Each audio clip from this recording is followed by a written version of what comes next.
દરજીપુરા ગામથી ગ્રેવિટી લાઇનની કામગીરી દરમિયાન ગેસ લાઇનને ક્ષતિ પહોંચતા સંબંધિત વિભાગોનું તંત્ર દોડતું થયું હતું.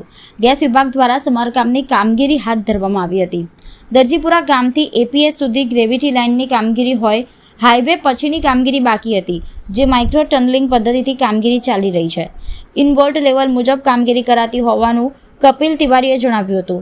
જોકે કામગીરી દરમિયાન પ્રાથમિક તબક્કે ગેસ લાઇનને ક્ષતિ પહોંચી હોવાનું ધ્યાને આવતા ગેસ વિભાગને જાણ કરાઈ હતી, જેને લઈને નિષ્ણાંત ગેસ વિભાગની ટીમ ઘટના સ્થળે આવી પહોંચી હતી તથા ગ્રેવિટી લાઇનની કામગીરી દરમિયાન પાઇપલાઇનમાં થયેલા ડેમેજનું સમારકામ હાથ ધર્યું હતું.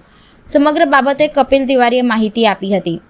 પ્રાથમિક માહિતી મુજબ ગેસ લાઇનમાં ડેમેજના કારણે પુરવઠાને પણ અસર પહોંચી હતી. અહીંયા અમારે દરજીપુરા ગામથી લઈને એપીએસ સુધીની અમારી ગ્રેવિટી લાઇનની કામગીરી છે, જેમાં હાઈવે પુશિંગનું કામગીરી અમારે બાકી હતું, જે અમે માઇક્રો ટનલિંગ પદ્ધતિથી કામગીરી કરીએ છીએ.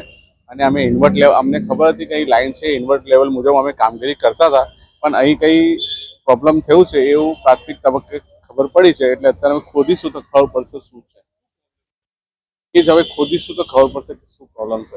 અત્યારે લગભગ થોડું ગેસ હવે બાકી જ છે, જેવી રીતે આખું ઓછું થશે એટલે ગેસવાળા બધા એજન્સીને બધી ટીમ છે જ શરૂઆત કરી દેશે.